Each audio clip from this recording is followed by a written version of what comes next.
Roger Hunt and Rod Wood were the first in line at San Francisco City Hall with hopes of getting married. We've been together 7.5 years. So I think that's enough time to say, yeah, this is the one I want. With wedding rings in hand and their marriage application filled out, they anxiously waited for the judge's ruling on whether gay marriage will once again be allowed in California. 4 hours later, the couple and dozens of others finally got the news they were waiting for.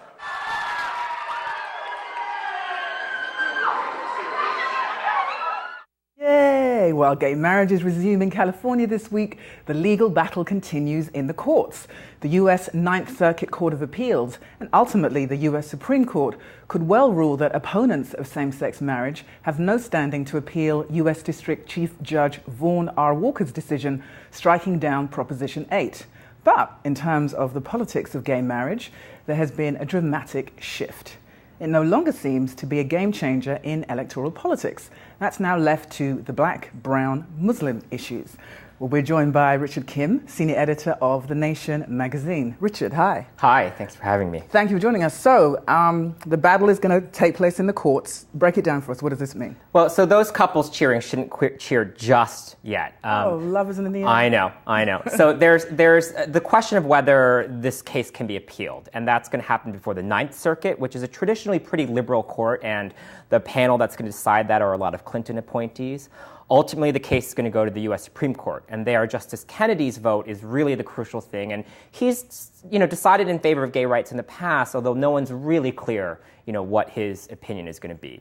That's going to happen over the next few years. In the very short term, there's a question of, while that's all being decided, can gay marriages go forward? And again, that's the Ninth Circuit's going to decide that, and then possibly by the end of this week, the Supreme Court itself will decide what will happen while the larger legal issues are being decided. And in both those things, I think one of the really crucial things to look for is whether or not these opponents of gay marriage have even standing to bring their case forward.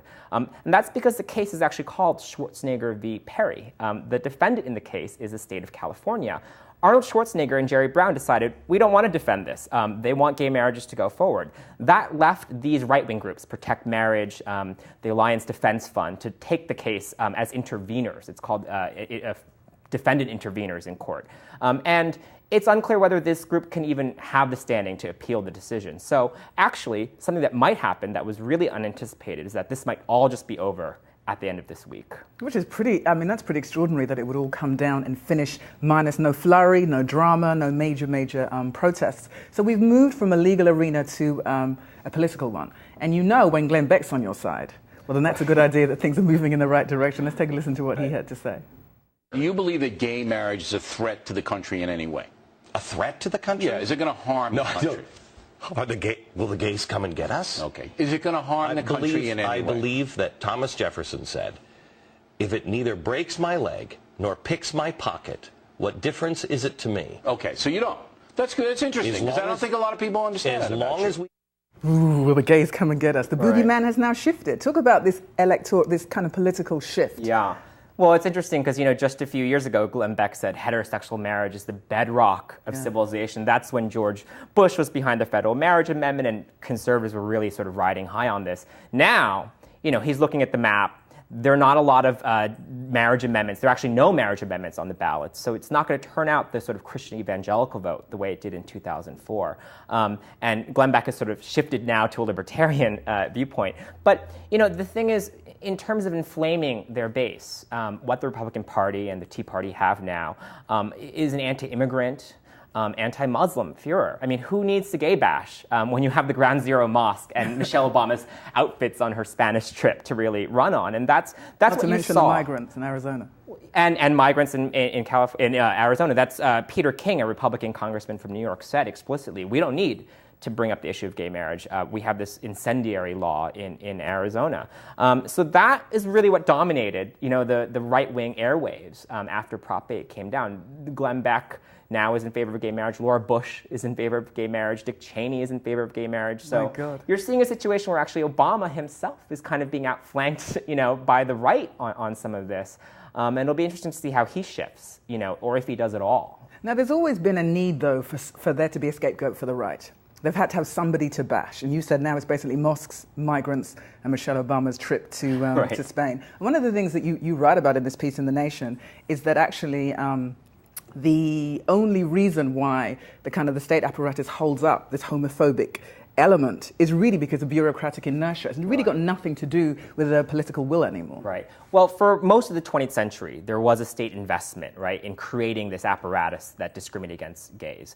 I think that rationale for that has disappeared, and the inertia now is changing. So you have the Obama administration extending some domestic partnership benefits to employees. You have them saying visitation rights should be given to gays, and repeal of Don't Ask, Don't Tell is on its way, however slowly. Right. So and Jerry Brown and Schwarzenegger deciding not to pursue the state's interest in this. So across the board, what you are seeing is state officials saying we can't even really defend these laws. We don't really know what the purpose of these laws are.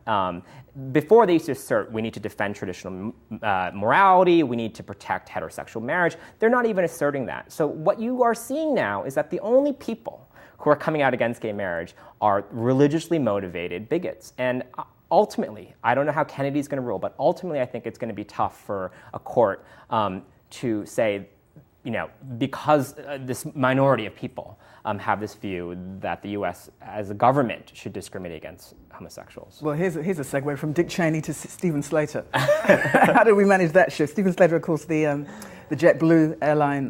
The cranky steward. gay. Yes, who now has a reality TV show. I think that's great. He has a reality TV show. Why is he this hero? Why does America suddenly love this man? Well, so 1 out of 10 Americans don't have a job. So, you might expect him to actually be a villain. He quit his job when so many people are looking for work. But something that is true in recessions is that employers use the opportunity to actually turn up the heat on their workers, increasing hours, lowering pay.